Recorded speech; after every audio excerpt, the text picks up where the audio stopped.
Let's go. Fuck. I'm just talking all over the place. Yeah. Let's get it poppin'. I know we up against a lot. I know. Nobody said this walk would be easy, but you gotta fight the good fight. 4-7, get up, check it out. Yeah, I say this ain't the old biz. Look, homie, I'm a new man. You're now tuned in live to Seriously Not Another Podcast. I'm your host, Ben, the Blueprint Ready, joined by my special guest tonight. Y'all may have seen him, some of y'all may have not. CHH finest, Bizzle. My dude. What up with it, man? It's been a long time coming, no pun intended. Hey, real talk. Hey, real talk. Listen, hey, before my bad, I don't want to, you know what I'm saying, take over your joint. No. But I gotta let my people know that's tuned in right now on IG, and I'm gonna let your people know too that this just ain't no podcast. Like, this is my best friend since 9th grade, right? He got to see the two different sides of Biz. You know what I'm saying? Yeah, before a lot of y'all met me. Shut up. But even, man, a lot of what y'all might hear in records when I talk about sleeping on floors and all that, like, this is the man whose floor I was sleeping in, man, and his mom's, you know, rest in peace, took me in and allowed me to sleep on their floor, man, while I was about to say while I was finding myself, but while the Lord was finding me. Real talk, man. So this Ben Ready right here. Shout out to my... What up, everybody? Everybody tuning in live. You in for a good one. Let's go. So it took you about 2 hours to get here. It did. It did. It was mad long. It took you 2 hours to get here somewhere that's about 15 minutes away from here. LA traffic. And LA time is different. Yo, straight up. So I stay in the house. I don't be trying to go nowhere. Hey, you can't time the traffic like that. Hey, I've been a homebody for a long time. Them 30s ain't worthy, man. Straight up, yo. Yeah, I hit them 30s. I'm like, man, I'm cool on everything. Y'all got to come here. Straight I'm not up. leaving. And I got to the point where I'll be like, yo,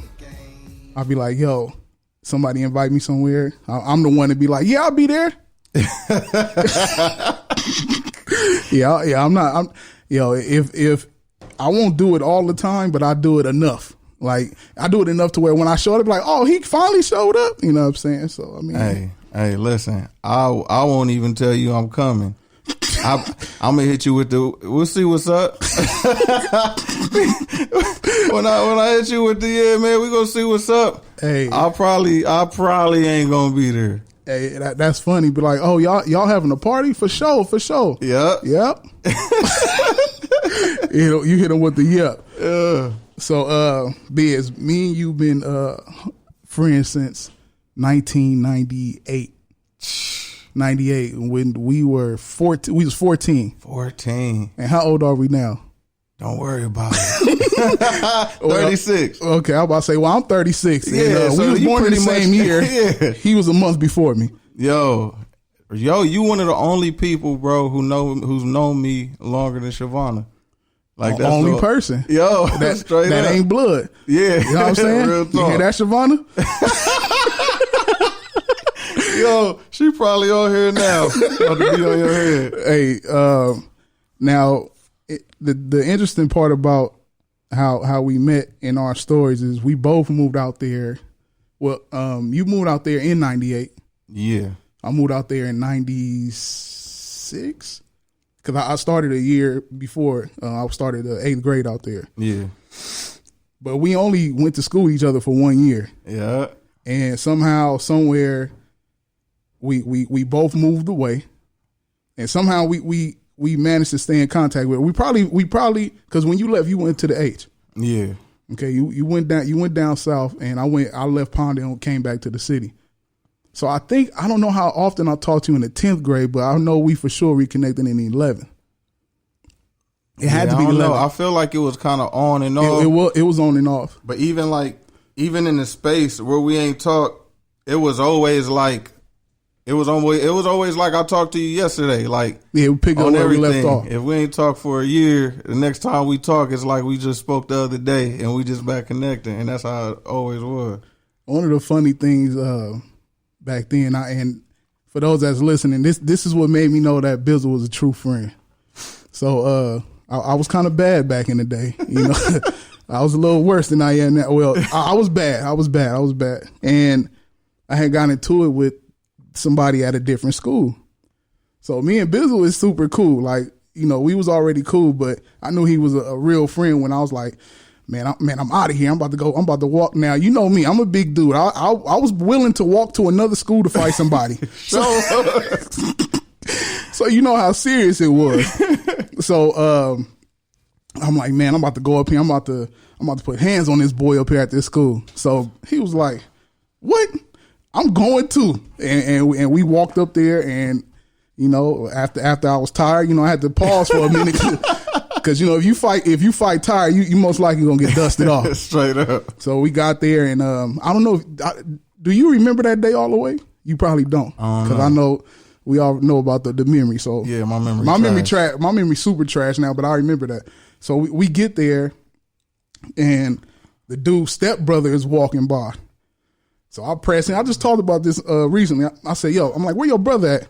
And you was right there with me. He was like, I don't know. And we was sitting there talking to the stepbrother, and old boy knew I was coming up there.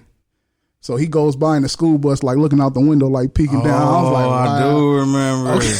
I'm like, man, there you go right there. And it was over. You know what I'm saying? But ever since then, like, it was just like, yo, I thought we was gonna duff the brother out too, though, because I felt like when we was walking up there, that's what I was there for, was the brother. You was. That's what I was like, yo, we still got him.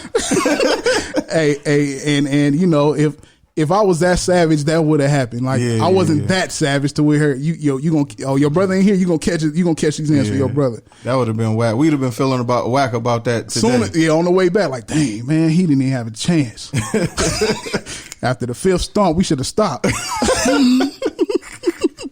But oh man, other things that happened. There was so many things that happened up there. So it was like, it was me, you, and it was Daniel. It was three of us. Was anybody else in that? Well, we got Ricky that was there. Wait. Yo, we got too many stories, and when you just bring up names, dog. When you just bring up names, yo, I feel like the first. Well, I feel like the first time, was that the first day I met Ricky when me and him went body in the street? Yeah. And, hey, those that's listening, if you don't know how bodies used to go, man, that body used to, it told the truth. It let you know whether you was going to hang with that person or get away from that person. So, at one time we was at Daniel's house. Oh. We we left school. Oh, that was classic. Classic. So for somehow, some way, we in our homie Daniel house, and somehow we end up doing 2-on-2 fights. Was it 2-on-2 fights? Whatever. I don't know. I think it was you and Ricky, me and Daniel. I should have knew not to get Ricky, dog, from when I faded him. I should have knew. But that leveled it out. Yeah, they leveled it out because back then Daniel looked like Webster back then. Yeah, he did. So we somehow the fight broke out in the crib. I ended up dropping Ricky, and somehow from the front room where I dropped Ricky, we ended up in the room. You dropped Ricky fast, and then somehow we ended up in room. And no. Y'all was getting me. Y'all was teaming up. When y'all teaming up on me, and then Ricky came and tried to help, got dropped. But then my help was gone. But then you called me by myself. Bizzle slid me against the wall. My blue jeans streak. Yo, my blue jeans streaked the wall up. You know what I'm saying? I think I fell into the closet. Yeah, knocked the mirror off track and everything. Yo, left marks all on the wall. Yeah, them swap me jeans didn't work out with that wall. So didn't. It's other. I'm trying to think of other stories out there where it was all. But if you really look back, it was always something to do with fighting. Remember, I don't know why I was always about to fight. I was about to fight Maurice.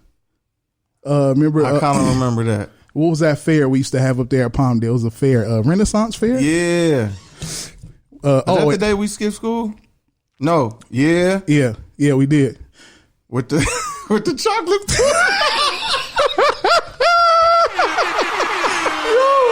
yo, we can't even talk about the. No. Okay.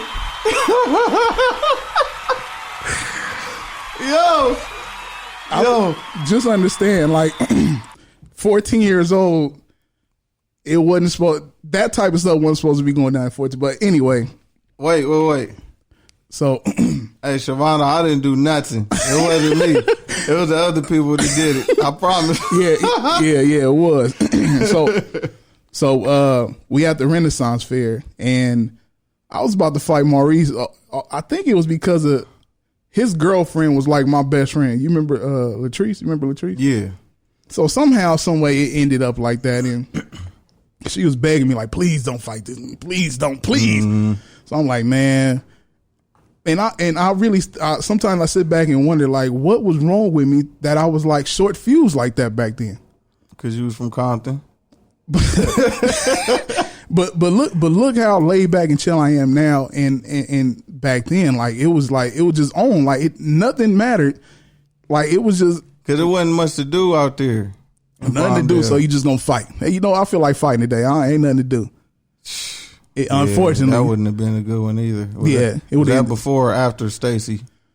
He already took an L. That may have been because if that was after Stacy, rest in peace. I don't know if you know Stacy passed away some years back. Yeah, if I'm not mistaken, I think he had a heart attack at I don't know if it's some mall, but rest in peace, Stacy, man. That had to be before the Stacy fight because. If I would have seen that Stacy fight, I wouldn't have fought him after that. Because Stacy trying to jump kick him off the bench, jump kicking, yo, straight up, if you a young black man and you jump kicking in the fight, you lost already.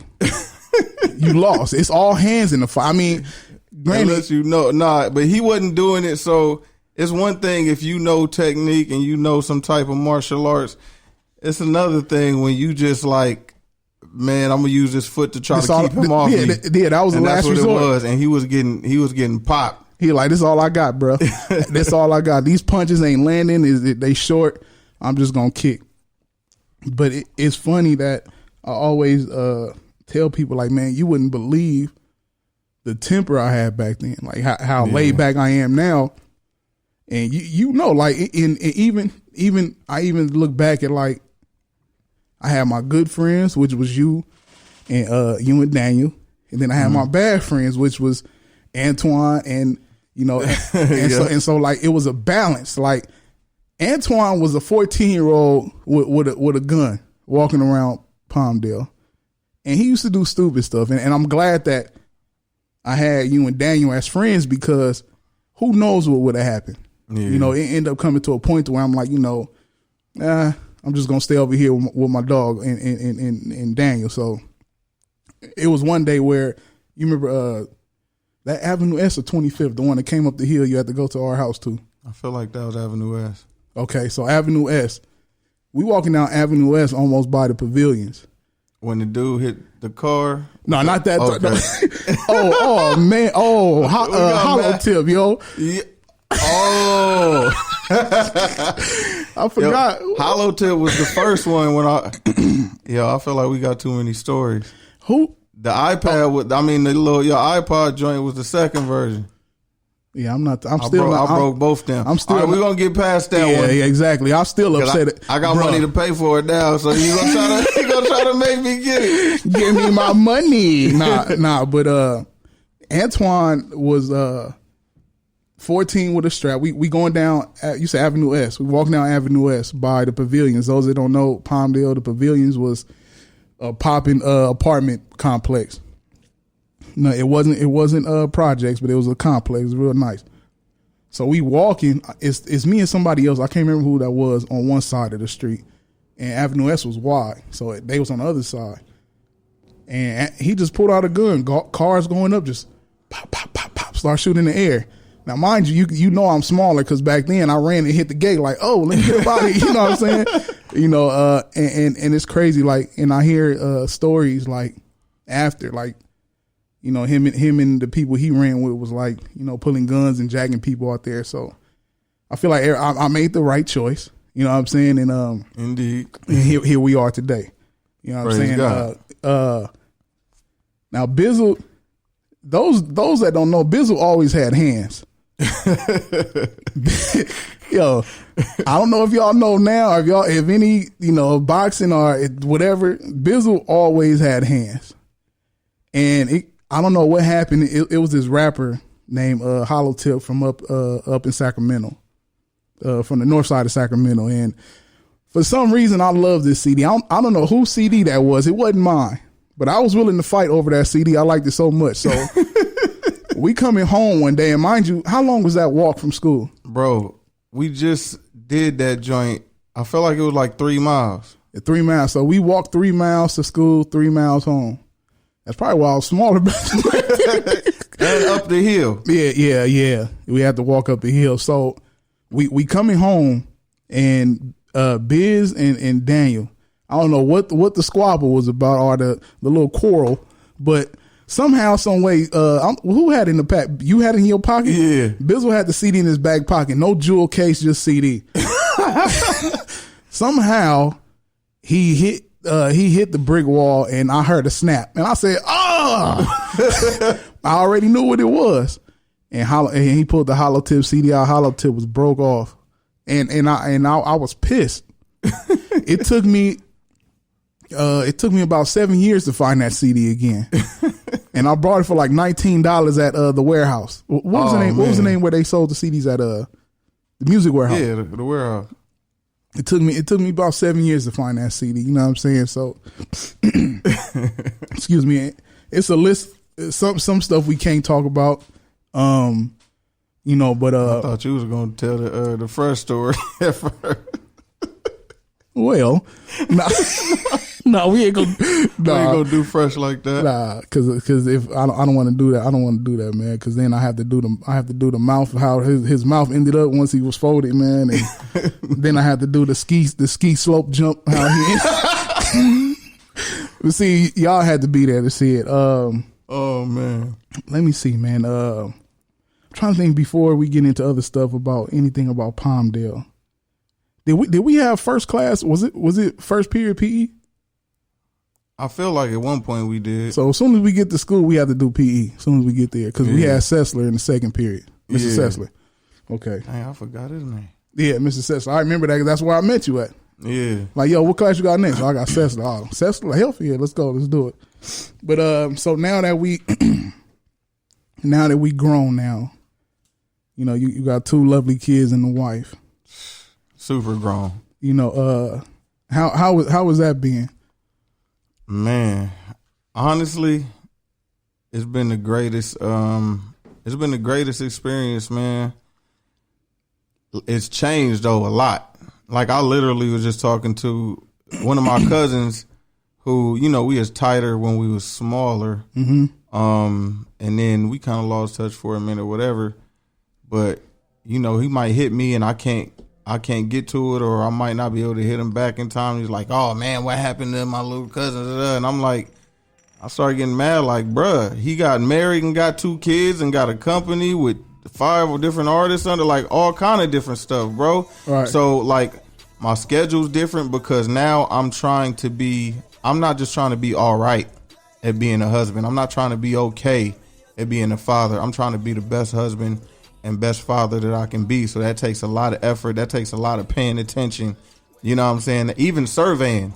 Like, I'll ask Shavana, like, yo, how do you feel I'm doing as a husband? How do you feel I'm doing as a father? Well, I feel like you play with this child a little more than you're playing with that one because you guys both like to play the video game. He doesn't like to play the video game. Do some stuff with him sometimes that you don't feel like. You feel me? Like, right. All of these kind of things. So it makes you a better person just on top when you really intentional about it, because it makes you work on yourself. But But then on top of that, for me as a follower of Christ, it like opened up doors to understanding in my relationship with the Lord, because it's one thing when you read, you know, about the church being the bride of Christ, right? It's another thing when you get married and you're like, oh man, love your wife like Christ loved the church, that he was willing to give his life for, and all of this stuff, like serve your wife and all of it. Like when you actually in it, it's different. And even with me being a parent, it's one thing to read about, you know, the father and the son and all this when it's just biblical language. But when you get in the position, you've been in the position of son before, but then when you're in the position of father, a lot of that stuff starts taking deeper root and meaning in your life. Right. And it's like, just the way that's why a lot of my analogies have come from my relationship with my kids, because I've seen the way, and then I'll compare it. Sometimes I'll be hard on them. You know, like one thing that we hate is when you ask your child why they did something, they say, I don't know. That's frustrating. Like, you did it. You know why. Why did you do that? What you mean you don't know? Yeah, what you mean you don't know?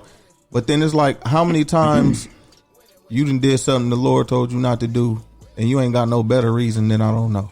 Right. Why you do that again?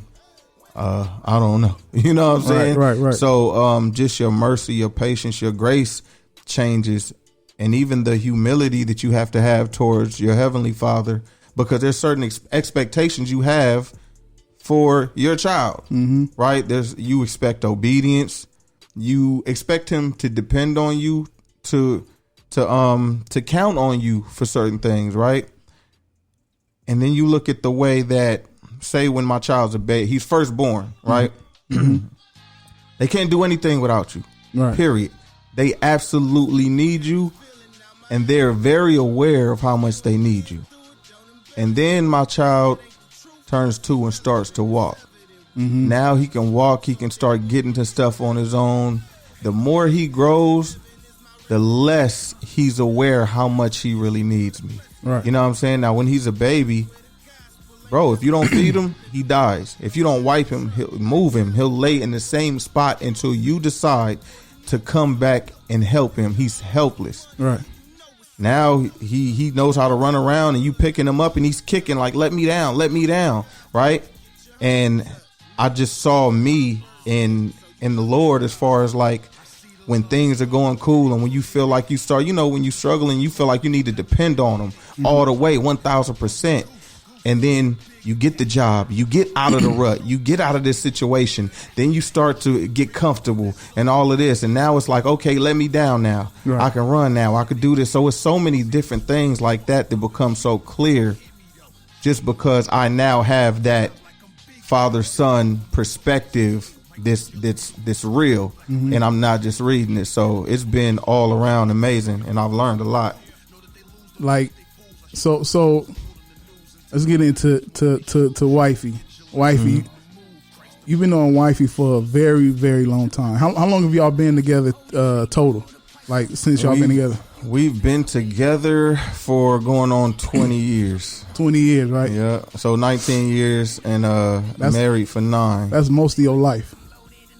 It really hit me. It really hit me recently. Like, yo, that's more than, like, definitely more than half my life. Yeah. If you cut our age in half, like, y'all been together longer than that. Straight up.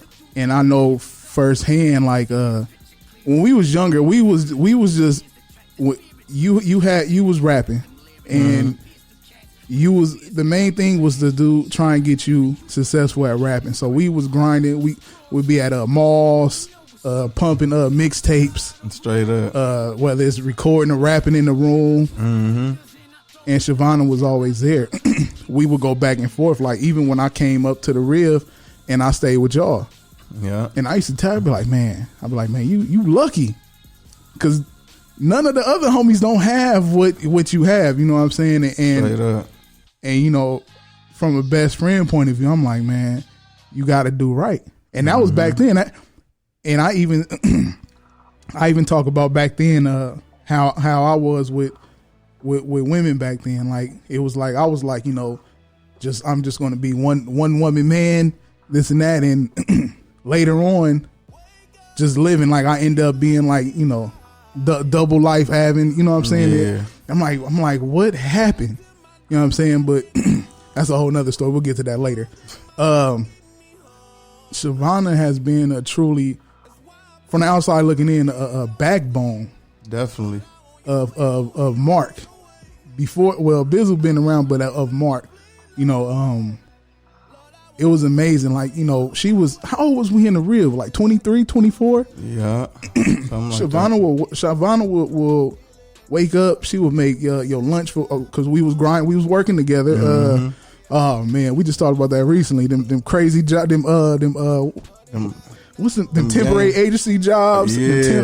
Temp agency jobs is the worst. Them was only jobs for 18-year-old. Get in there and get out. But she would wake up and make Biz lunch, and it was like everything she did is like, yo, my dog, that's wife already. Like, yeah, it's hands down. Like, she's just shooting. Like, if that don't happen, and it was times where I used to get mad at you for certain stuff. I'd be like, yo, what is wrong with you? Like, this is it. You know what I'm saying? And it was like Shavonna was the type, or is the type to where you be like, yo, I get married, I don't need a wife, I need me a Shavonna. Like, somebody who be just like that. And Shavonna, man, salute to you, because and shout out to Shavonna for what was that, last year or the year before?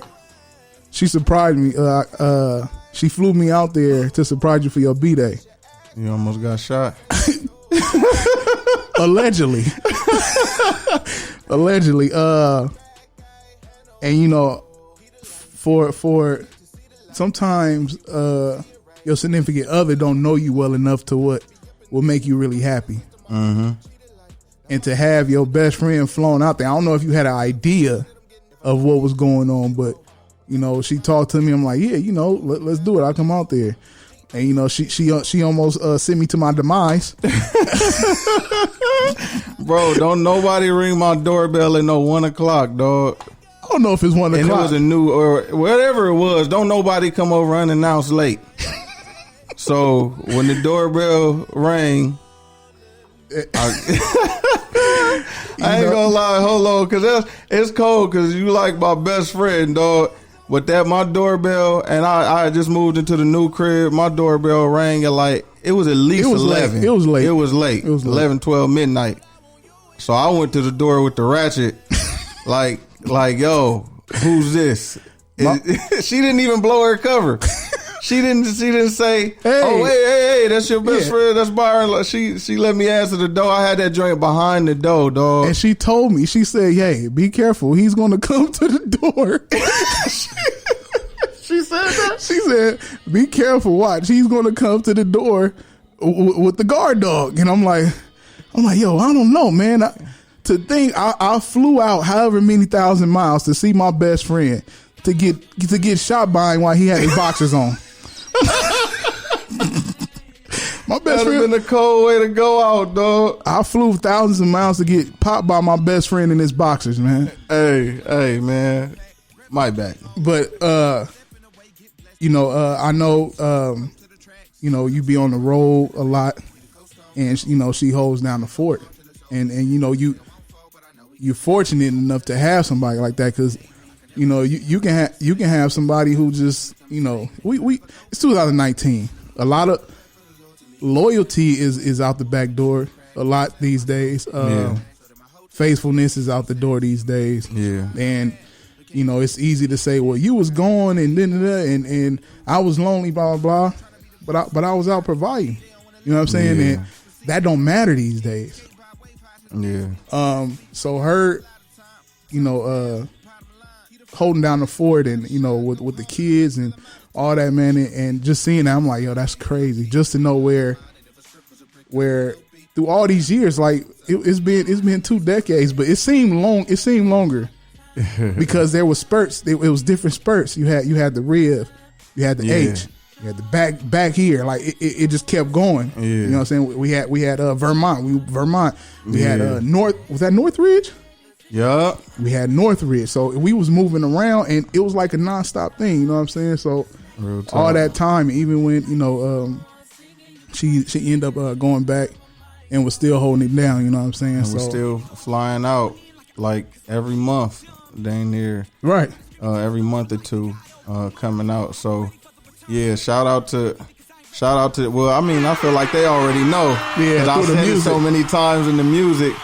Like, yo, Shavonna been holding it down since day one. And that's why, like, the rules that apply for other people, which a lot of them are foolish rules, you know what I'm saying? But like, dudes feel like they gonna get on and not share, or they're not gonna, you know what I'm saying? Like, listen, whatever I got is hers, bro. Right. Like, period. Especially if we being honest, she carried me Yeah. back then. Like, Oh yeah. she kept my phone on for a season when it would have got cut off because I ain't had no money. Right. She kept it on so she could talk to me. You know what I'm saying? Like, I wasn't no provider.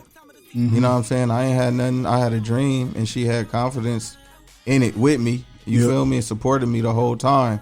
That's why, like, them mixtape days, sitting at that computer with a sock over the microphone, Man. knocking these mixtapes With out. the Sharpie writing You feel me? writing on every disc. Exactly, man. And she was there the whole time. So it ain't, hey, whatever I got, whatever comes from this, I really believe, one, I feel like God gave me her. So two, whenever God gave me whatever it is He's giving me, He intended it to be ours. Right. You know what I'm saying? Knowing she would be there. So, man, shout out to the wife. Yeah, shout out to her. I still owe you a drop kick. So look, let me see. So and where should I go with this? Let's get into Bizzle BC. So we have Bizzle. What was because I remember you came to me one day and you was doing music and you was like, yo, I'm about to stop cussing in my music. We was on Vermont over there in the little breakfast nook over there where the computer and the games was at, you know, a little corner. And he was like, and you was like, what you think? I don't know if you remember this conversation. I said, dog, you so nice. People won't even miss a curse word. Like you don't have to. You that nice. Wordplay, especially the wordplay. The wordplay. You still got wordplay, but that biz wordplay, nutty. It was nutty. But take us of what drew you to be like, I'm stop cursing prior, and this is prior before you fully went CHH. Yeah, and not only that, you were one of the first ones who told me that you could see me doing, you know, going that way, making Christian rap and making it dope. And making it because, and no disrespect to to the OGs that did Christian hip hop, but like I would say back in the 90s, Christian hip hop was like, it wasn't received well. I'll put it like that without a full disrespect. It wasn't received well. And I said, and I said, you would come and change everything because you're not leaving skills out. You got the same skills you had before. It's just more positive. You know what I'm saying? So what was the turning point that took you to doing more before you went Christian hip hop, when you start doing more positive music? So the positive music, that was only a step, right? Yeah. Because at that point, the reason I even considered that was because the Lord had already started working on me. That's what brought that about. Now, at that point, I didn't know how to do it, right? I never seen it be done. Nobody I knew ever got saved doing one type of music and switched over. At one point, I even asked the pastor, like, yo, should I do Christian music or Christian rap or do positive hip hop? He's like, yo, just do positive. So, you know, I was looking and asking God, like, what do I do? And so it went in phases. And I'm gonna go just through my testimony and what even started, got me to that point, right? And you know that I'm just gonna go to the last little part, which was the pimping situation. And man, you know, you already know I was dusted, disgusted. Yeah. You know what I'm saying? Sleeping on the floor, trash bags full of clothes in the car. Mm-hmm. And we you know, surviving pretty much, right? Right. And the bread was low, and then, you know, I end up meeting this chick. She's like on some porn star stuff, whatever, but I find out that she also is a prostitute, right? Mm-hmm. So that wasn't even my thing. That wasn't my wave. Yeah. So my first thing I tried to do was push her off on the homie. Like, yo, you know what I'm saying? Because he was already doing that stuff. Right. But long story short, we ended up getting money, and the money started coming real fast, and that's probably where you saw I started not being around like that, right? Mm-hmm. Start bouncing around. Like, yo, car started working better. Yeah. Car working, everything. New right? bags for the clothes to be in. So stuff started changing real fast. So I'm bouncing around getting money. One day she asked me, she's like, yo, can you take me to go pick up my little brother from practice? Now, I don't know what kind of practice it is, right? I assume we play sports or something. So we in her car. Did you ever see the Escalade? We was in her joint, right? I never seen this. I never even seen her. Oh yeah. So we pull up, right? I drive her to go pick up her little brother. We pull up to a church. Now, mind you though, before that, remember Fee was playing the sax at Lil Zion. I started going, you know, because remember we both listen. This is how real it was. We was broke. We ain't had no whip, so we both was renting a car. Oh, and yeah. I rented 1 week, he rented the next week. Yeah. And we shared that car, and we drop each other off at work, and we just try to help each other get around. So around that time, we both sharing a car. I would go with him. You know what I'm saying? So then I started like going to Bible studies and stuff like that. And it's like I started opening up to the Lord, and then that money came, and I was out and started making moves. So now I'm back at a church, and you know we go in there, and it turns out the practice she was talking about, her brother plays the drums there or whatever. So you know, we sit, wait for them to do all the praise dance and all that, and now you can imagine what's going through my mind, because I'm like, yo, I just had started going to church, and then I left to chase money, and now I'm back in the church, but now I'm back as an enemy of God. Like, I'm back in opposition. You back there worse than you was when you way left. Worse. Right. You feel me? Right. Like, I'm not on his team now when I come. Right. And man, so that was rocking me, and then I turned out that's her family's church. Her dad's the pastor there. So that right there rocked me. Like, yo, bro, because you know, like, even when you discussed me earlier, you was like, yo, I was part of the good friends. You feel me? Right. So it had to take some manipulation on the devil to get me to a position where I would become the type of person that would do certain things. Right. And money, just like a lot of people, that was it. It made me do things that my character normally wouldn't be cool with, but the money is how, especially in hip hop culture and our culture, we get a pass. It don't matter what somebody doing. You be like, oh, I ain't gonna talk about how he get his money. At least he getting his money. Right. And the money gives you a pass to do anything. Right. And that's where that's where the God over money came from that I'm repping now. But that whole situation is something that God used to really rock me and show me how far I could get away from him and still feel like I was the good friend, right. the good guy. You know what I'm saying? Especially, you know, some of the other homies was doing. So I wasn't that bad. You feel me? In my mind. And then that showed me how off I could be and still feel like I was on. And after that, man, like, that right there is literally where the God over money stemmed from, because in that situation I did the exact opposite.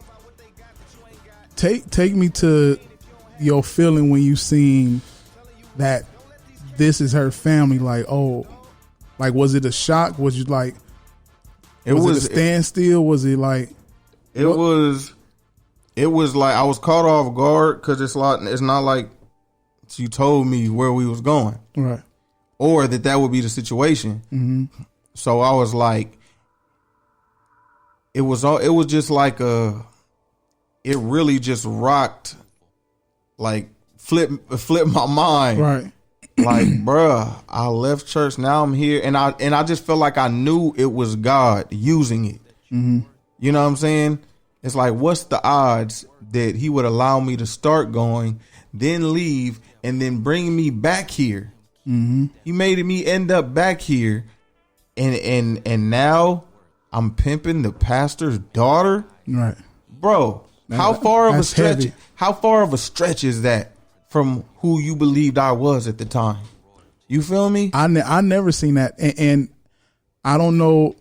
I think that was a personal trial you had to go through on your own, because even then, I think a lot of times I think I was at the studio at my studio at your pop's house. Yeah, so I was at the studio, and you know it was like a separation at that point, but we'll still keep contact because you left me at your mama's house and went to stay with your daddy.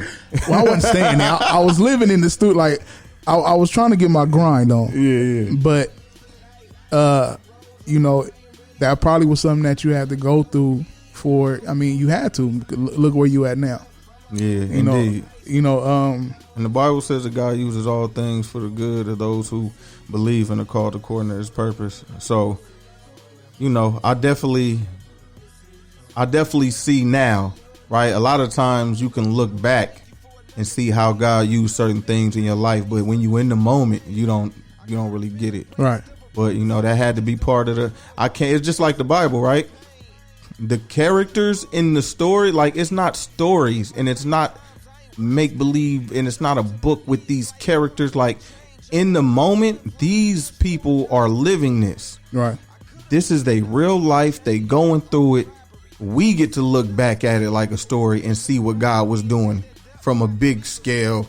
Pull back, like, oh man, the way he was using David and this represented Jesus would return like this and that. But they was just living life. They don't understand it. So at the time, I didn't understand. I was just living my life. Right. And then you get to look back and be like, wow, the Lord did. He you know, chess moves. Right. Because he doesn't make anybody do evil. You know what I'm saying? Mm-hmm. But there's evil that's already in our hearts. So, but he uses circumstances to change me in a way that would stick. Right. And it stuck. And then it stamped the God over money. It stamped the God over money on my heart, to where, like, I didn't see none of this happening, dog. No, I ain't see none of it happening. Never on everything. When we met, never in a million years would I feel you be doing any of that.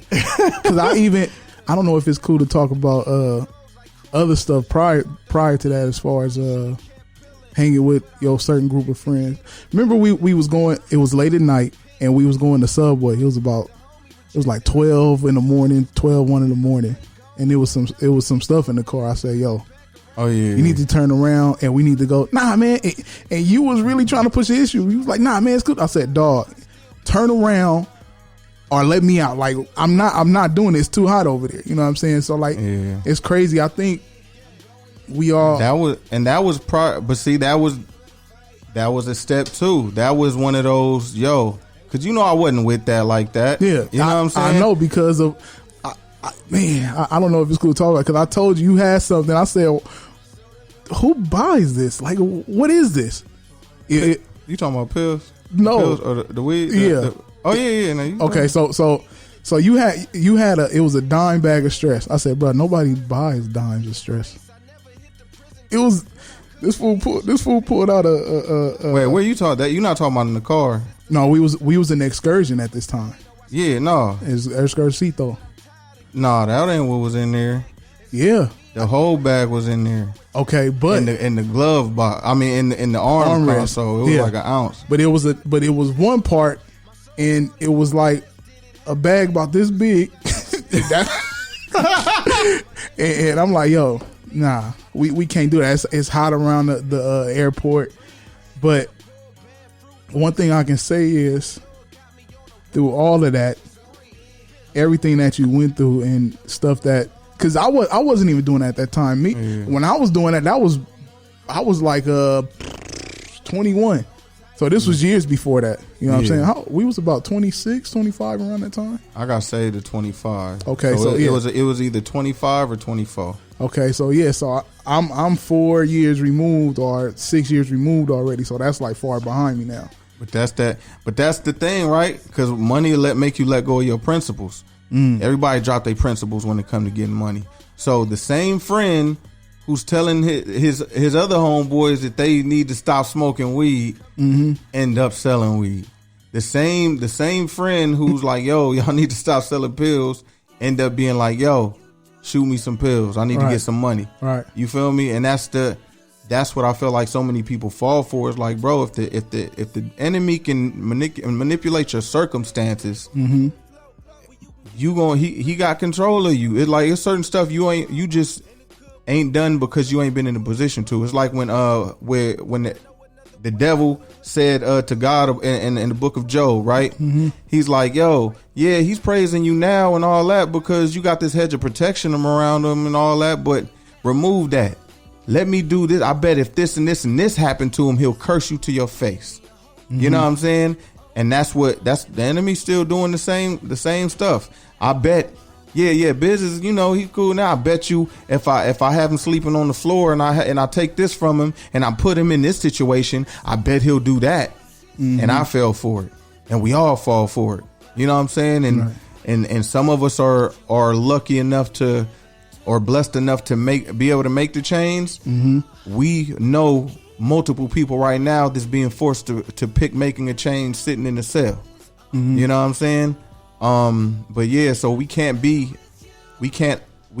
folding to our circumstances so easily. Like, and that's where God over money is like, now, you know, I'm doing well, the Lord's providing, and I didn't have to be crooked or lie or still cheat or even push poison in my music to do it. Right. And he's providing, my family's taken care of.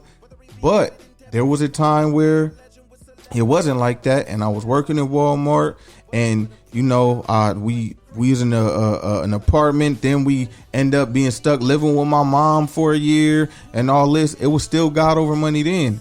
It's still stuff I turned down. It's still, you know what I'm saying? Like the Lord did something in my heart and in my mind where my circumstances didn't control me no more. So if I was broke, if the lights was cut off, if I was hungry, I was just going to be hungry before I turned to work for the devil again. Right. And that's where sometimes it takes bumping your head like I did to be. Sometimes it takes that to wake you up, because it's some people who don't get that. You was blessed enough to get that and see like, oh, I need to wake up. Some people just keep hitting their head. But this is what I say, right? You know, like, I listen to the whisper, bro. You know what I'm saying? Glory to God. I listen to the whisper. I got two boys. I got two, Elijah and Jeremiah. They don't always require the same discipline to get the same results. Right. So, one I might have to yell at, one I might need to talk to, and he just stops jumping on the couch. The other one I got to yell at. He'll stop jumping on the couch. Or one of them will keep doing it till I whoop him, right? I'm trying to get the same results out of them, but both of them require a different level of discipline for those same results. Right. So you got some people, when God whisper, they listen. You got some people, God had to raise his voice, then they listen.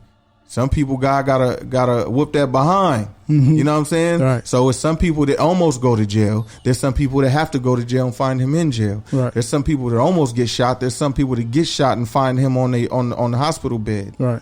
But if your soul and your eternity is more important than this flesh, then I feel like it's a loving thing for God to allow something to happen to your body that'll end up saving your soul. And I feel like that's what happened with me, and that's what happens to a lot of us who end up walking with Christ. Now, one thing I want to ask you is, excuse me. So now that you went from making positive music, now you're fully doing. Was it a Christian rapper or a rapper that's Christian? I don't know. I called it truth music in the beginning. I feel like that's what the Lord gave me, but I'm I feel like I'm both. Like I'm a Christian rapper. I'm a rapper that's Christian. I don't care about the title, right? Mm-hmm. I'm not really tripping off the title. I just don't. I'm just really not with. I'm not in the trying to finagle anything to make you think it's less Christian than it is. Right. You feel me? Right. So if I find myself saying I'm a rapper that's Christian to convince you that it's not that Christian or that, then nah, bro. I'm whatever you want to call it. You know what I represent. Right. You know what I'm saying? Like it don't matter what I call it. You know what I'm about. So, and I remember, so in the process of this happening, you dropped a joint when people thought you were saying you was lavish. What was the name of the joint? Is it Explaining to Do? Yeah, it was Explaining to Do, where you had some things to say about what was going on in hip hop and with Jay-Z. Mm-hmm. Do you remember how that song was embraced back then? Like, what was the people saying about you back then? And I mean, like because at this point, you're a Christian rapper at this point. No. So remember when I was talking to you, it was about taking the cussing out my music, right? Mm-hmm. Because I was still kind of conflicted and trying to figure out what to do. I didn't know what the Lord wanted me to do. And I'm about to tell a weird story that's funny, but I still feel like the Lord used it, right? Okay. Wait, it ain't got nothing to do with me, right? No. Oh, okay. No. So listen, because I was like, yo, maybe I went through phases where I'm not gonna cuss, then I'm not gonna talk about violence, then I'm just gonna make female records. So then I made the song. I feel like Different Breed. You know what I'm saying? Yes. Different stuff like that where I'm trying to find it. And then I just, honestly, I let it go. I stopped rapping. Like when I went back to Houston, I stopped rapping. Like I didn't know what God wanted me to do. And then I picked the pen back up to do Explaining to Do. That was you coming back. That was me coming back. So boy, what a way to come back. Right. But you want to know a funny story? I remember, bro. Y'all, you gonna think this funny. What song is this? Hey man, just go ahead and go. Hey, every song. Why that don't sound familiar? That's my voice and it don't sound familiar. That's Still Riding on the Well Wishes album. Oh wow! And every song is being you at this point, bro. I got so many songs. Yes, you do. I'm like, yo, this is my voice, and I sound like I'm saying something I never remember recording. Golly, man, I've been working hard, man. Hey, don't mess up my interview for that. Now go ahead. Well, you shouldn't have the music playing. My bad. Nah, go ahead. What was I? So you were saying you picked the pen up. Wait. So look. I got to go back. I remember I was over there. Now in this stage, I was trying to figure out what to do. Like I said, I'm talking to you. I'm going up to the pastor after church. I'm asking God, like, what do I do? I remember. Now I wasn't even just praying at this time, right? I'm asking God in my head. Right. You know, you might just be talking to God and you thinking about, but you not like in your prayer on your knees or whatever. So I'm walking up the street, right, to Auntie Jody's house, right? I'm like in front of Tyrone's house next door. Yeah, shout out Tyrone. And for real, I just talked to him today. But I'm asking the Lord, like, what does He want me to do with my music? Right. I go into the house. From me asking God that in front of the house, I'll go into Auntie Jody's house. I go in the back. I get on MySpace. I have a message from Jesus Christ. Listen to me, dog. Listen to me. Wow, I have funny. a message from Jesus. It says Jesus Christ, and it has a black and white picture of supposed Jesus. Right. I opened the message. It said, "You should start making music for the Lord." On everything I love. Are you serious? I'm dead serious. I never heard bro. that one. I'll be forgetting. I told Shavana, I'll be like, I'll be forgetting to tell this one. He said I should. You got to hear first, bro. So it's like, hey man, it's funny how things end up working out. But yeah, that was me kind of coming out of. And I tried to start making songs about Jesus, and them joints at first was corny. I don't know if I let you hear a couple. I'm glad you said corny, because I didn't want to use that word with the old CHH back in the day, like Christian rap back in the day, or gospel rap. That's what it was. I didn't want to say it, but yeah. But so go ahead. I started trying to do it, and it was corny. I didn't know much. I needed to grow so I could know what I was talking about and not just be saying Jesus. You know what I'm saying? Because anybody knows how to say that, right? And that's where that's where I decided to put the pen down, because I was like, yo, my music for the devil is doper than my music for the Lord. So, and I didn't want to do that, so that's when I put it down. Then when it came to that explaining to do, I picked the pen back up, and I remember praying. I prayed for the wordplay, bro. Oh, for real? Because you remember, I used to always have like one positive song on the mixtape, right? And those joints would be real, but anytime I rap positive, my wordplay would go down so that I can make it. You know what I'm saying? Like it was a trade off. Yeah. So I was like, Lord, like if I'm going to do this, please give me the wordplay, the syllables, you know what I'm saying? Yeah. Hey, bro, when I picked up that pen, bro, yes, it was over. It was over. And you got some explaining to do, and explaining to do drop. I remember it. Somehow it ended up on World Star Hip Hop. No, I sent it to World Star Hip Hop. Okay. Before I went to work, like I was clocking in late night shift at overnight shift at Walmart. Yeah. So I sent that joint. When I tell you, within like 10 minutes that joint was up, and then I hit refresh, and it was 10,000 more views. I hit refresh, it was 10,000 more views.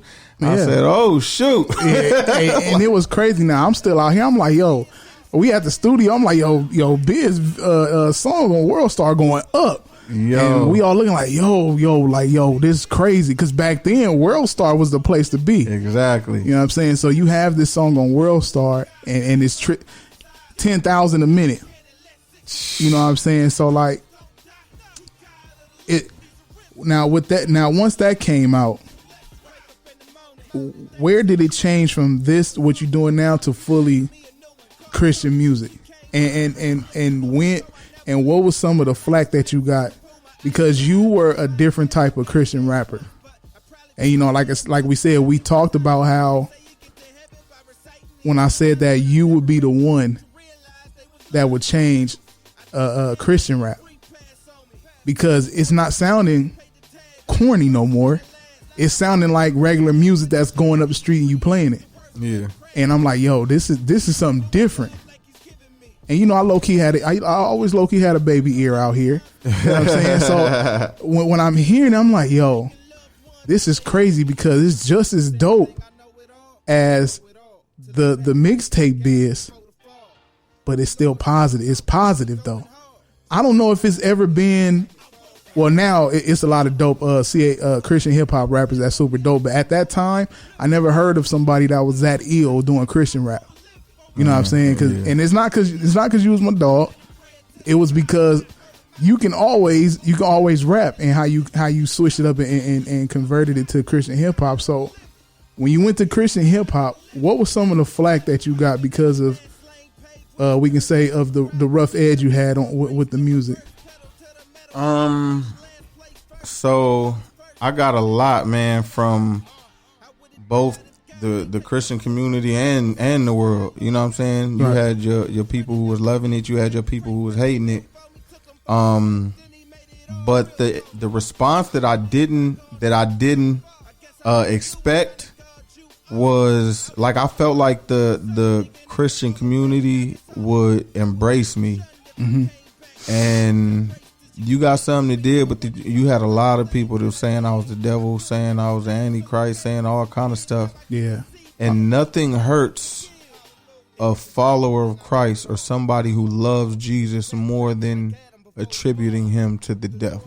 You know what I'm saying? Right. So especially because I was a new believer at that time, that was very hard to deal with. But and thank God, he in that season he provided brothers for me to walk with. I was already connected to P Dub, Pretty Willie. Shout out to Pretty Willie. And that's crazy in itself. Yeah. I remember, I think when I first met him, he was in the middle. He was in the middle of converting when we met with him down on City Walk. City Walk, City Walk.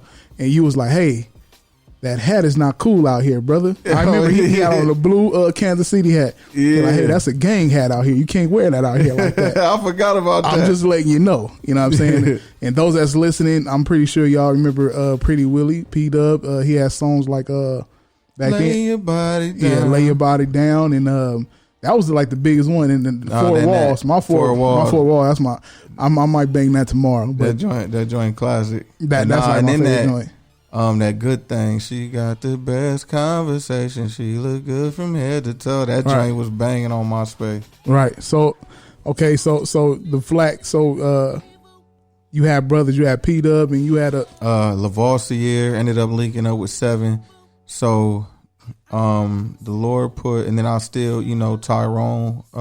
Tyrone was the first one I started walking with because he's the only one I knew that was saved at the time. So I hit him up like, yo, when you be going to church? He like, yo, Thursdays and Sundays. I said, bro, pick me up every time. Like, I'm trying to go. So I had him, and then, my pastor. So I had people to represent another face of Christianity than what was being shown. Mm-hmm. And I think that sometimes people allow people to get in the way of their relationship with Jesus. Mm-hmm. And sometimes his representatives don't always do the best job. You know what I'm saying? But this is the thing, right? You my best friend, bro. Mm-hmm. If somebody else do me dirty, I'm not taking that out on you. Mm-hmm. Like, what does that got to do with anything? I don't care if he say he's your homie, if he say he know you, right? Because that's what it is. Mm-hmm. People say they know Jesus and then be super grimy, and then we attribute it to him. Because somebody say they know you, I'm not finna put that on you. That's not gonna hurt our relationship. But he said he knew you, right? Like, nah. So a lot of people, thank God. Like I made up in my mind. I said I'm not finna let nobody who didn't bring me to him separate me from him. Mm-hmm. And when I got saved, bro, remember it was, I don't know, I was about to say who all was living there, but that household kept changing, like different seasons, whether Fresh was there, whether, you know what I'm saying? But, bro, every day I would be at that same kitchen table, in my word, by myself, every day. You know what I'm saying? It was just me and the Lord. Right. So I wish I would let other people come and separate me from him. I know who was there, you know what I'm saying, and saved me, who changed my life. I know. So unfortunately, some people don't have that mindset. So they might get hurt by people in the church and then turn against the Jesus that the people said they knew when they did it. You feel me? Right. But yeah, it was hurtful at the time, but thank God he surrounded me with other people who represented the Lord well. You feel me? Who showed mad love, who was real. So I didn't allow the other people to be representation of Christ in my life. Now that you're a Christian rapper now, what was the build up to the first official album? Because and it's funny, all the years you rap, how old was you when you dropped your first official album? It was the what was the first album? It was Tough Love and Parables. That was your first album, right? Your first album, all the years you rap, your first album was a Christian hip hop. Yo, album. On everything, I realized that not too long ago. Like, yo, bro, I was grinding too. Yeah. I dropped mixtape after mixtape after mixtape. And one thing I didn't say was you've been rapping since you was 8 years old, right? Yeah, 8 years old, definitely. So you with OQ. But yeah, like for me to rap in the world that whole time, never dropped. I had my album was ready too. We had the artwork for the album cover.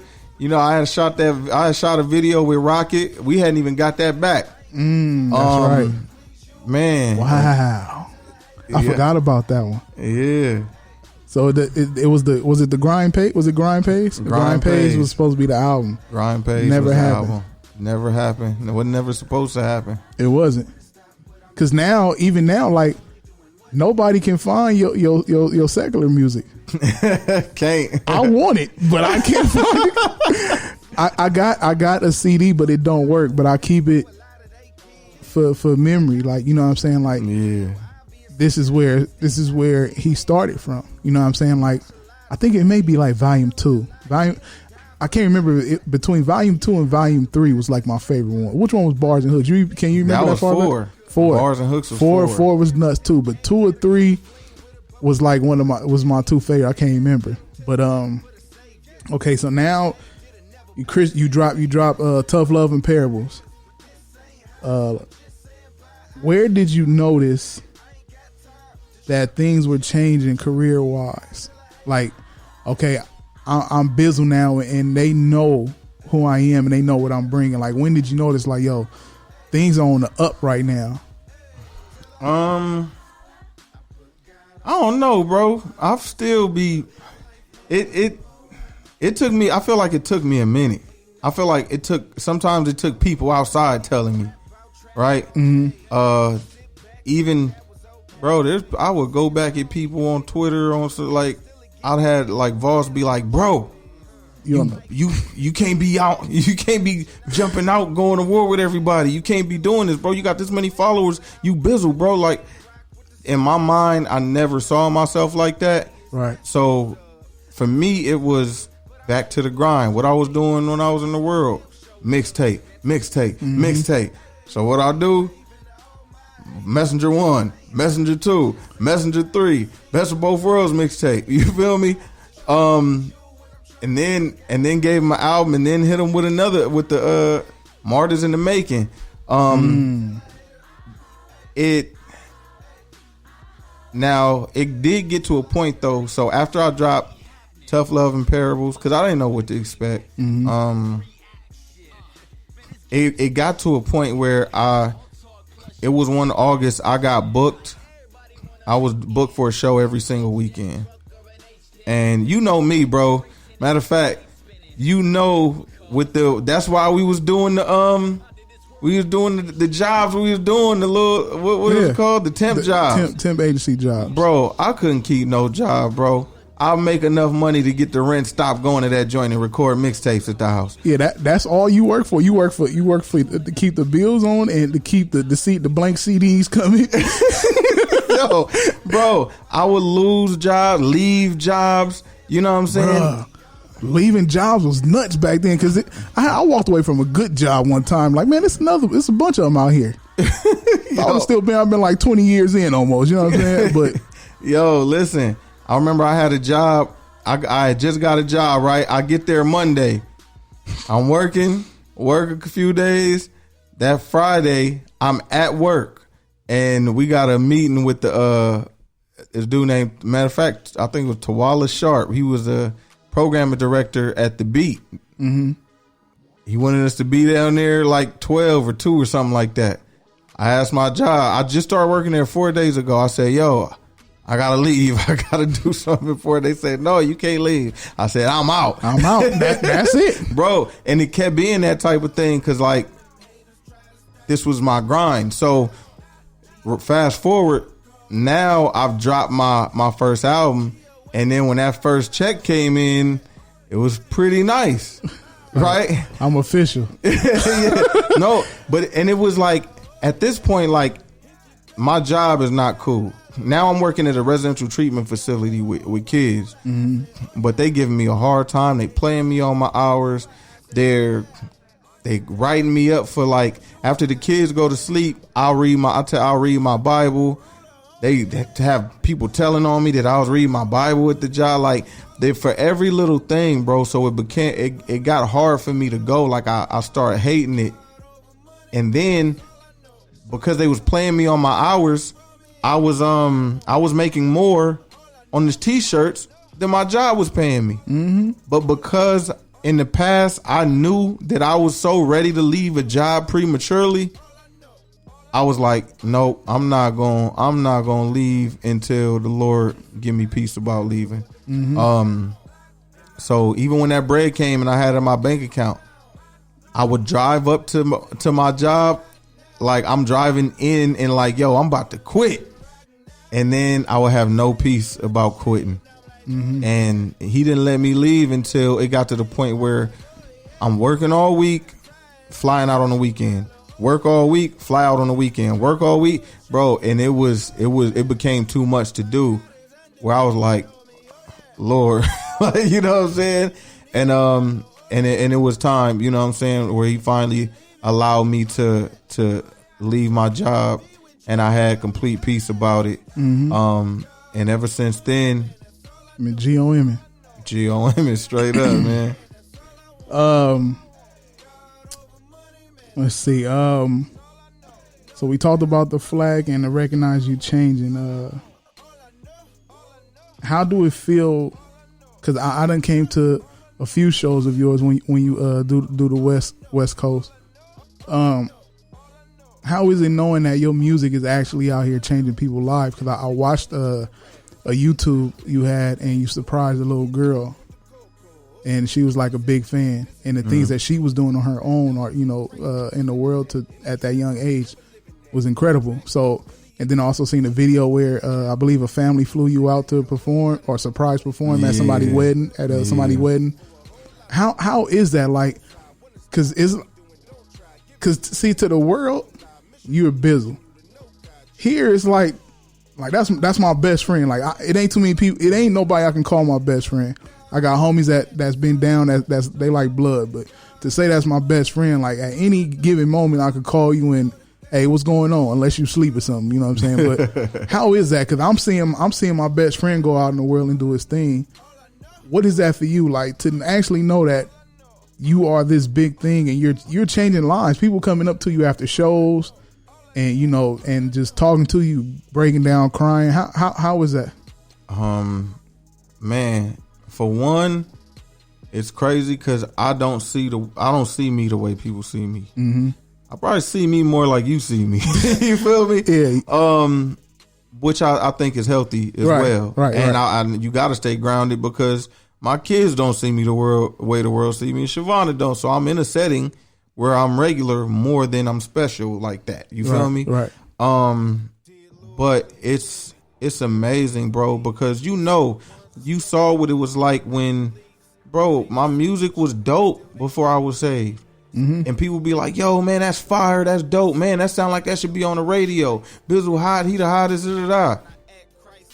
Okay, I'm the hottest. What that do for anybody else? It do something for my ego. Mm-hmm. You feel me?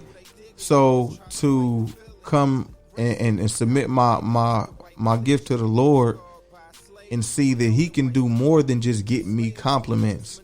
But now it's like, yo, this song changed my life, man. The Lord used you to do this in my life. Yo, me and my wife was going through it, and this song came on, and we looked at each other, and we both just broke down and started crying, and like that kind of stuff. I'm getting chills while I'm saying it. Like that kind of stuff is amazing, because one, I'm super humbled. Right.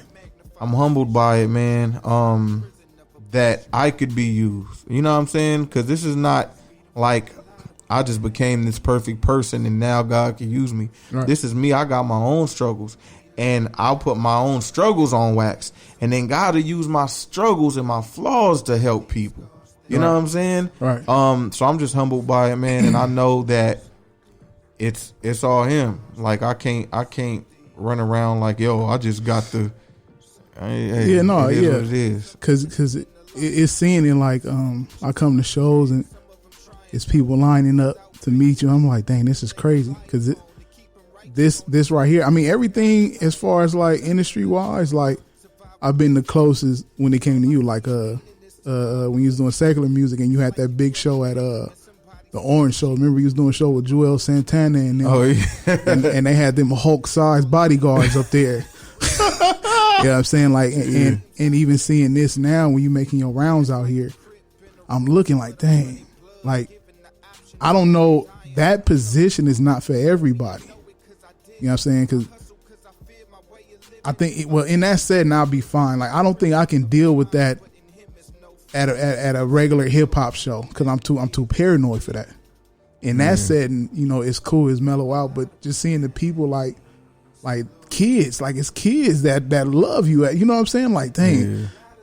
When I was a kid, I wasn't listening to nothing positive. I was listening to Gorillas in the Mist. I was listening to Ice Cube and you know, whatever. And these little kids, they have a chance to start off right, and they listening to you and all the other GOMers and everybody that you're doing these tours with, which is dope. You know what I'm saying? And it's just like, yo, that's crazy. It's crazy to see that you're changing people's lives. Like even the guy that you performed at his wedding, like he was blown away.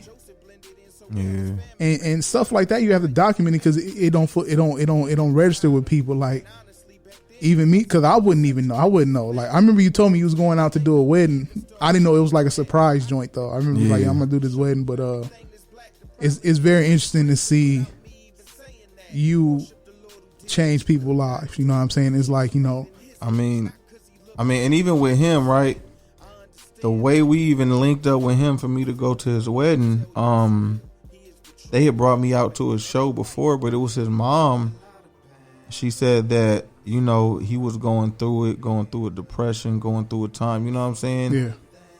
And she was like, yo, she was like, as his mother, I wanted to help him and I couldn't. There was nothing I could do, but I saw that this music, like this artist that he loved was able to do something, was able to get through to him. And this is just through the music. You know what I'm saying? Not through meeting me or nothing like that. So she was like, I just wanted to fly him out here so we could meet him. And so I did a show out there. She brought me out strictly for that, right? For a show. And then I went, you know, just a show like any other show, but I stayed at their house. I don't never stay at people's house. Right. You know what I'm saying? Like strangers, like, but I stayed at that. I even had peace family, about right? Yeah. You and the family. I prayed about it. Yeah. I stayed at their house. And then later on, it might have been a few years later when he was getting married, the mom reached out because we kind of always kept in touch after that. His mom reached out and then, you know, went to surprise him for the wedding. I was like, man, that's dope. Yeah. But I still like, I feel like, and I know like you saying me, but I know that it's the Lord. You know what I'm saying? Like I'm just a hammer or whatever tool I gotta be at the moment in his hands because I've always been dope. Like I'm not gonna do fake humility. Like, oh man, I was just whack, I was trash, and then I found Jesus, and then I got dope. No, I know I was always dope, bro. But my music didn't always do that. You know what I'm saying? The only change is the Lord, whether he just changed my music or he changed me and changed the person that was creating the music. You feel me? But so that's why I'm always humble. I'm always humble to be used, that God would put his clean hands to somebody as dirty as me to pick up and use as a tool. Right. So we gonna wrap it up in a few minutes. I have a couple. Yeah, because my phone better die.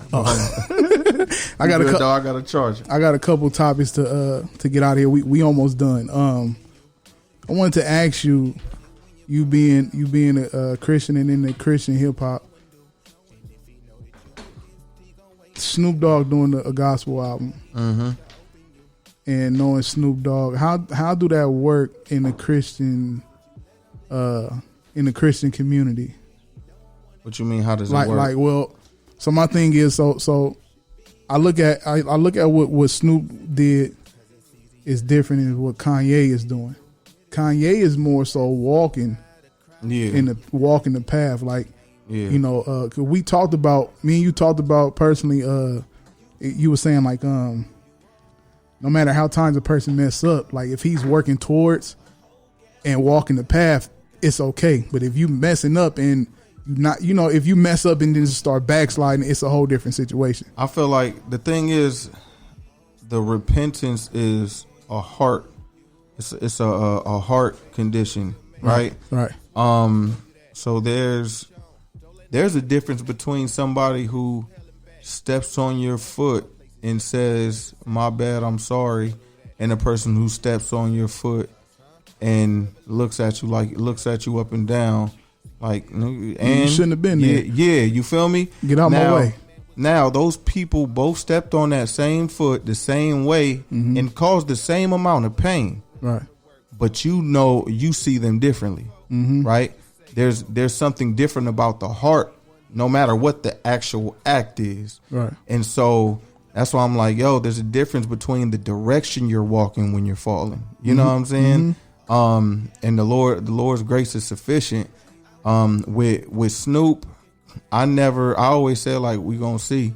Yeah. I never bought it with him because I knew his motivation. He said it. It was like, yo, it was for his mom. My mom always, you know what I'm saying? I told her I would. Okay, well, if you're doing it for your mom, you're not doing it for God. Right. But I can't. God does things different ways with different people. So I'm like, yo, who knows? Halfway through him making it, the Lord might just deal with him and he just be like, yo, I loved it. I can't go. You know what? I'm going to change, whatever the case may be. So we kept watching and we saw he went back to what he was doing, and it was just like a music business thing, kind of like, and then if you look at the pattern, you got the reggae joint, you got the gospel joint, you feel me? Right. With Ye, I definitely feel like it's something different. You even in the interviews, he's talking different. That's why I was like, bro, he in interviews sounding like me.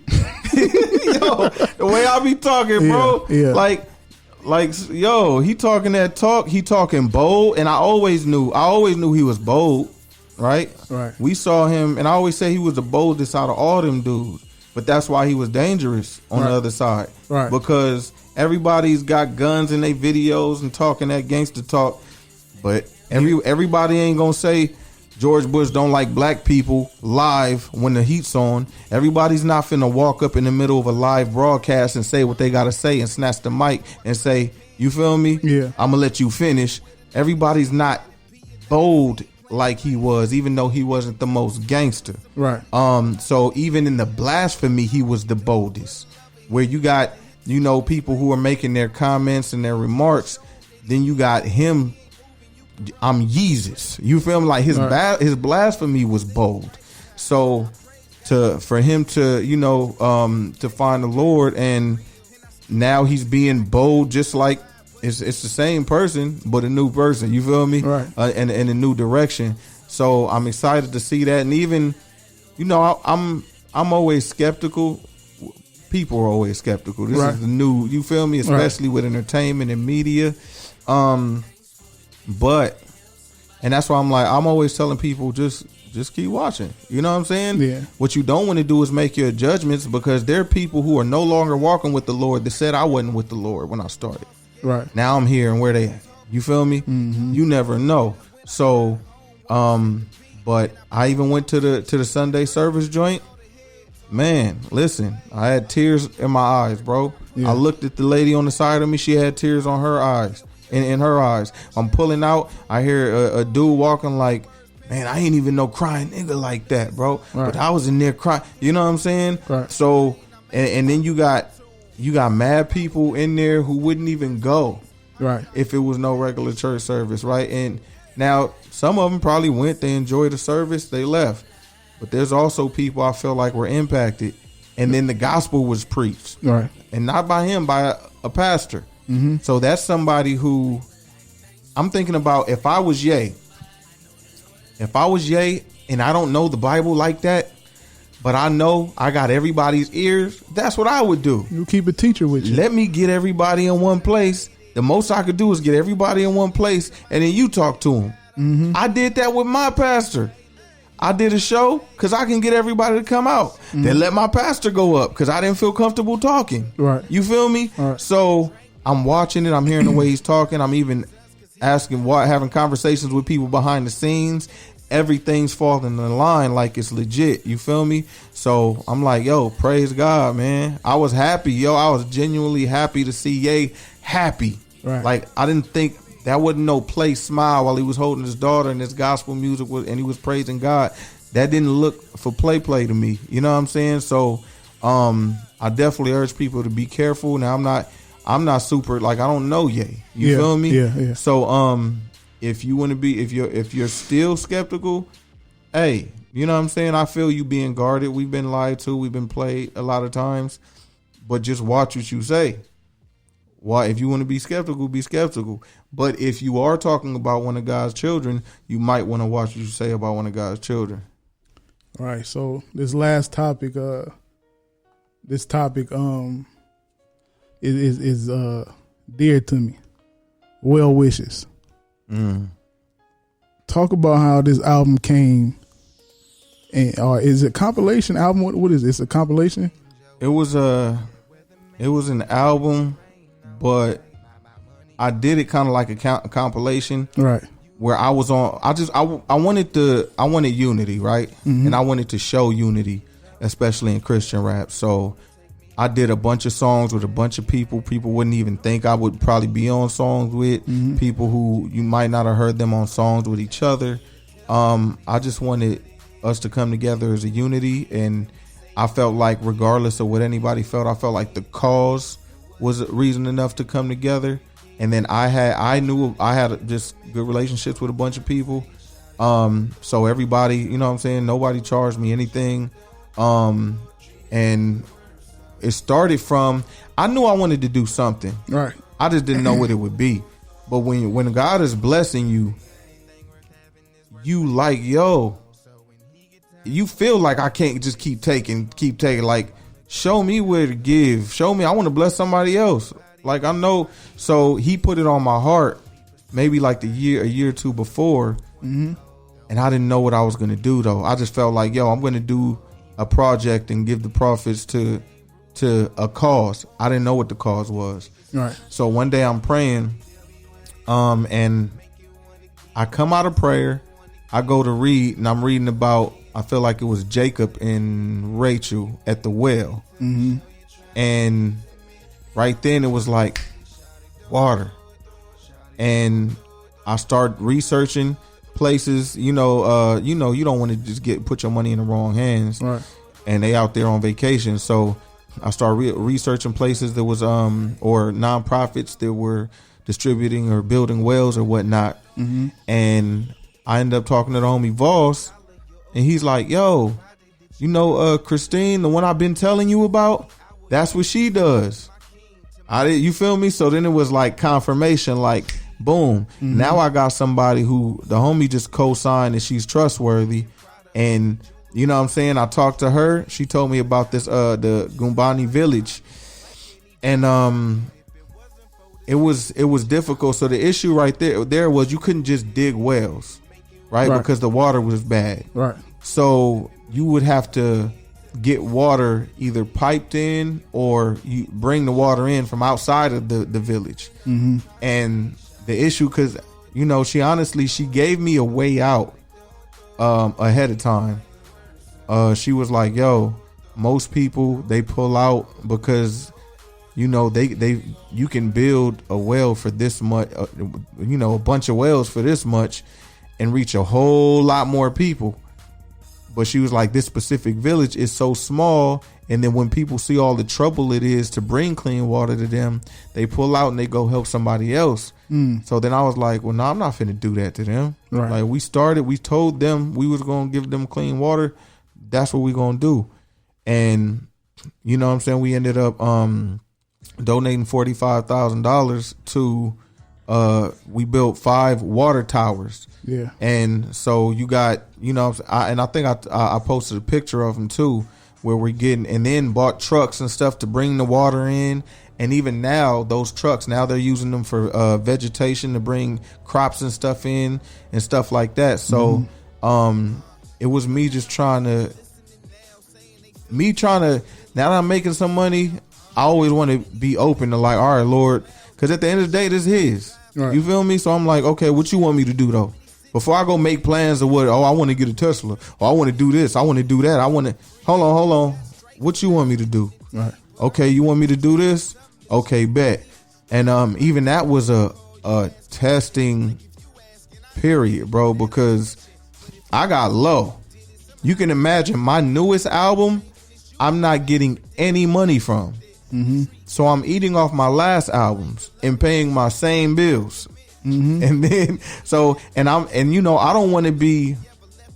I just wanted to be righteous in every way, and I wanted to be above reproach with that situation, because it could be tricky with Christians and getting money and saying you're gonna donate it. So I went to open a whole nother bank account at a whole nother bank. I didn't even keep my money at the same bank, and I would go drop the money off, bro. It got to a point I had like $62 in my account and wouldn't touch that money. I had like 30-something thousand at the time in that account. Right. And still wouldn't touch it. You know what I'm saying? I even had to borrow him, my dude Ray from Grateful. He let me hold $2,000 so that I could, pay some bills and all of that. And then I paid him back the next month when my money came in. Right. But I was always on some like, yo, that's God's money. Right. I can't touch it. And it was crazy, because I actually went out there, and to see it, to talk about it so long, and then to see it was amazing, bro. It was amazing, because and then knowing where I come from, where we come from, right. We always be like, yo, if I had it, I'll give. If I had it, if I was in a position to help, right. So then it's another thing to be in a position to help and be like, you know what? I remember when I said if I was in a position to help when I couldn't help. You feel me? I remember. So, man, it was a blessing, man. And I'm always trying to keep my ears, my eyes, and my heart open to other opportunities. Because it's the Lord's money, man. So, around the time I had a dream, right? Mom's passed, and I asked her, I said, where?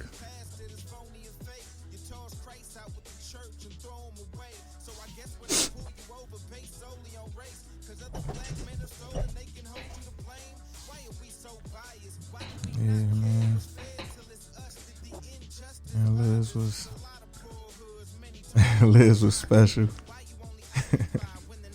Praise She God. passed, I said, how's heaven? She was like, fool, I ain't been. She was like, heaven? I ain't in heaven, I've been in Africa. Wow. Right? So, she said, I've been in Africa. What did you name one of those whales?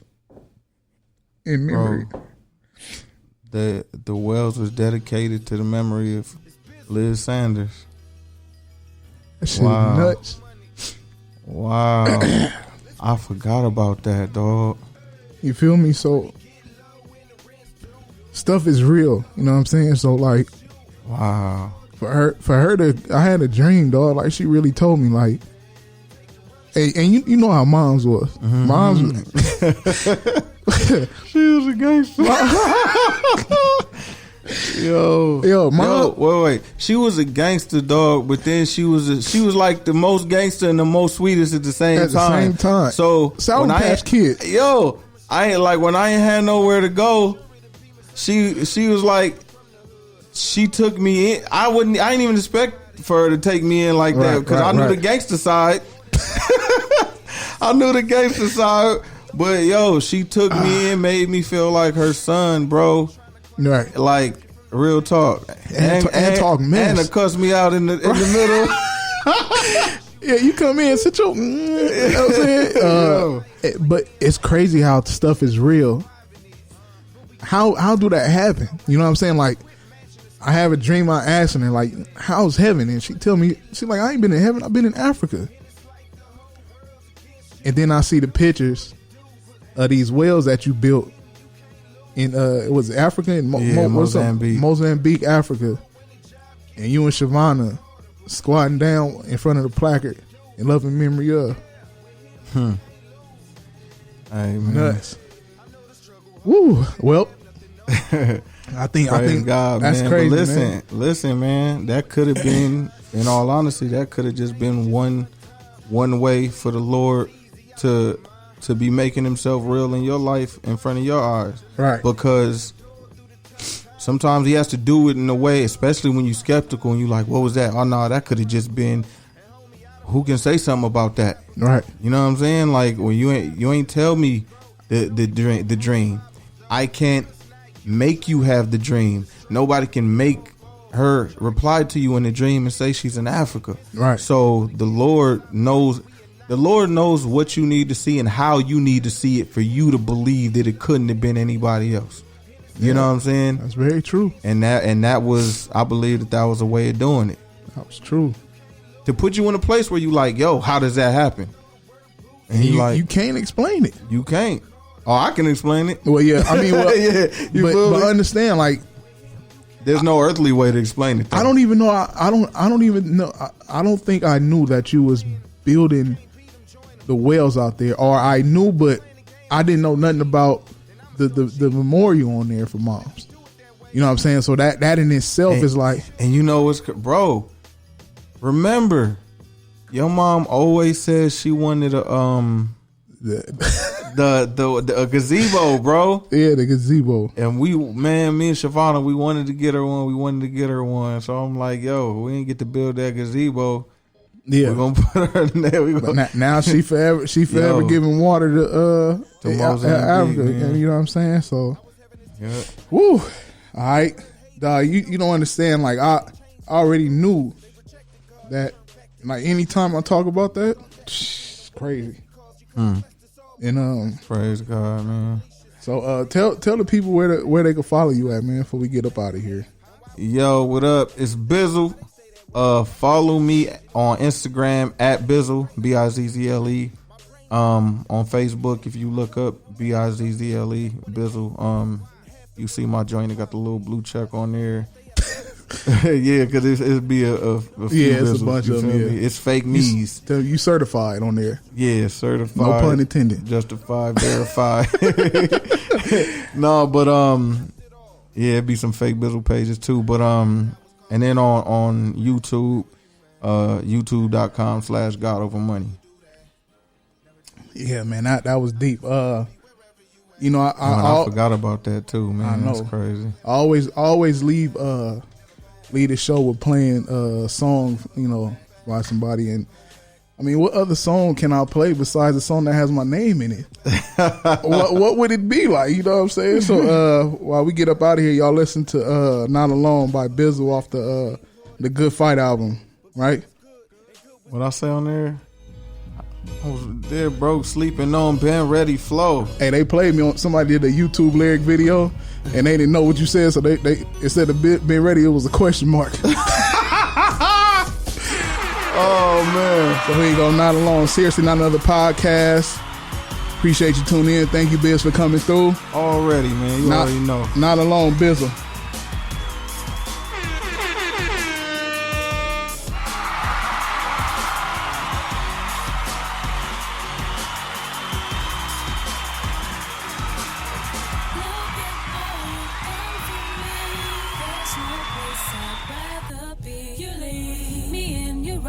Way. And when I'm lost, you help me find the way. I was on the wrong path, I was doing me. Put my foot up in the wrong sand, I was going deep. Then you came with your strong hand, got me out of quicksand. Now because of you, I can tell the enemy I'm not alone. Just when I felt like I felt Christ, I found I'm not alone. Lord still with me, homie, come get me.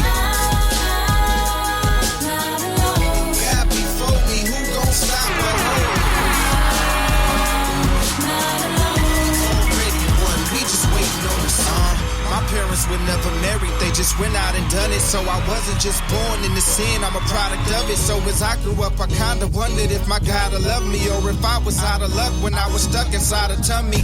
I came into this world, I wasn't new to sin. When I was 2, before I knew what sin was, I knew the sin. No one had to sit me down and tell me this what lying is. I learned to do it when I knew the truth would have a consequence. By the time I was 5, I recited curse words. By the time I was 9, I had the mind of a pervert. Sickest thoughts, a sinner with a wicked heart. You mean to tell me that he forgives it all, and that's why he hit the cross? Look at all you've done for me. There's There's no place I'd rather be. You lead me in your righteous way, and when I'm lost, you help me find the way. I was on the wrong path, I was doing me. Put my foot up in the wrong sand, I was going deep. Then you came with your strong hand, got me out of quicksand. Now because of you, I can tell it in me. Just when I felt like I felt Christ, I found. Lord, still with me, homie. Come get me. God before me, who gon' stop a hoe? We already won, we just waiting on the sun. I was playing the wickedest game. Figured I'm winning, but winning is sinning isn't a game. Was sick and deranged, dreams of whipping the sickest range. Willing to play women in sin without feeling ashamed. The pimping it came when I was saved and hella broke. She was selling the body, I guess she wanted somebody to sell it for. I was sleeping on pen ready flow with nowhere to go. Devil broke me down so far I couldn't tell her no. The money came and I was blinded. Some Christian stashing the cash inside of my Bible twisted. It turns out she's the daughter of a pastor. Now I can hear the enemy taunt me with his laughter. And soon after we cut ties, she tried again, but I promised I'm never putting money over God again. All I could do was point her to Christ and tell her quit, and she did. It's been God over money ever since. Look at all you've done for me. There's no place I'd rather be. You lead me in your righteous way, and when I'm lost, you help me find the way. I was on the wrong path, I was doing me. Put my foot up in the wrong sand, I was going deep. Then you came with your strong hand, got me out of quicksand. Now because of you, I can tell it in me. Just when I felt like I felt Christ, I found. Lord, still with me, homie. Come get me. God before me, who gon' stop a hoe?